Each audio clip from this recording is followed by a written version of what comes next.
Hi friends. இன்றைக்கி நாங்கள் அண்ணி வீட்டுக்கு போனோம். நான், பாப்பா 2 பேரும் மட்டும் போனோம். அங்கே தம்பி 2 பேர் எல்லாம் விளாண்டுட்டு இருந்தாங்க. அப்புறம் கீழே அந்த அக்கா ஒருத்தங்க இருக்காங்க, கூப்பிட்டாங்கன்னு சொல்லிட்டு நாங்கள் எல்லாம் போனோம். பாப்பா உடனே இருந்துட்டு பால்கோவா வேணுமா அப்படின்னு சொல்ல, சரி ஓகே அப்படின்ட்டு பால்கோவா பண்ணோம். 1.5 லிட்ரு பால் எடுத்து குக்கர்லேயே வச்சிட்டோம். ஏன்னா கொஞ்சம் நல்லா அடிப்பிடிக்காமல் இருக்கும்ல, அதுக்காக அப்படி பண்ணிட்டோம்.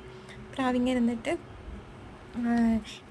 மாட்டுப்பால் வந்து நம்ம ஊர் வில்லேஜ் சைட்லலாம் வந்து மாட்டுப்பால், எருமைப்பால் எல்லாம் இருக்கும். அது வந்து இன்னும் நல்லா ஆடை நிறைய கட்டி நல்லா டேஸ்ட்டாக இருக்கும் அப்படின்னு சொல்லிட்டு அந்த அக்கா சொல்லிட்டு இருந்தாங்க. அவங்க வந்துட்டு சமையலில் வந்து நிறையா டிப்ஸு சொல்லி கொடுத்தாங்க.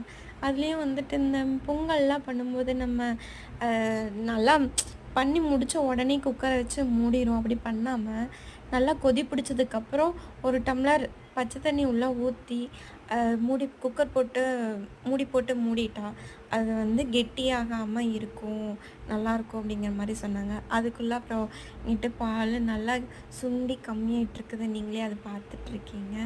நல்லா அதை சுண்ட விட்டுட்டு கடைசியில் கொஞ்சம் லைட்டாக கெட்டியானதுக்கப்புறம் கொஞ்சம் சர்க்கரை நமக்கு எவ்வளோ வேணுமோ ஒரு 1/2 டம்ளர் சர்க்கரை போட்டாங்க. அதுவே ரொம்ப கடைசியில் பார்த்தா திகட்ட ஆரம்பிச்சிருச்சு. அப்படியே சொல்லிகிட்டே இருந்தது.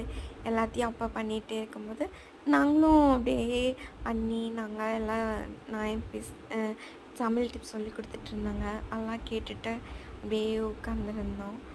அப்போ தான் வந்துட்டு பாப்பாவும் தம்பியும் வந்துட்டு எனக்கு தண்ணி வேணும், வாங்க விளையாடலாம் அப்படின்னு சொல்லிட்டு அவங்க ஒரு பக்கத்தில் கூப்பிட்டுட்டு இருந்தாங்க.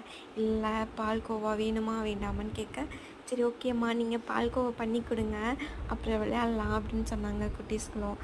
சரி ஓகேன்ட்டு நாங்களும் நல்லா வருதோ இல்லையோ அப்படின்னு சொல்லிட்டு பண்ணிகிட்டே இருந்தோம். நானும் அந்த அக்காவும் மாற்றி மாற்றி பண்ணிக்கிட்டே இருந்தோம். கடைசியில் நல்லா வந்துடுச்சு. அவங்களும் வந்து டேஸ்ட் பண்ணி பார்த்தாங்க. சுட சுட இருக்க அவங்களும் ஊன்ட்டு சாப்பிட்டாங்க. அப்படியே பண்ணிகிட்டே இருந்தோம். அப்போ வந்து இந்த 1.5 லிட்ரு பால் ஊற்றுனது வந்து 100 கிராம் அளவுக்கு தான் நமக்கு பால்கோவா கிடச்சிது. இதுவே நீங்கள் கடையிலலாம் பார்த்தீங்கன்னா பால்கோவா கெட்டி வரும்போது ஸ்டேஜில் வந்து மைதா மாவை மட்டும் கொஞ்சமாக கரைச்சி உள்ளே ஊற்றிடுவாங்க. அப்போ வந்து நமக்கு நல்லா கெட்டியாக கிடைக்கும், அதிகமான அளவுக்கு கிடைக்கும் அப்படின்னு சொல்லிட்டு பண்ணுவாங்க.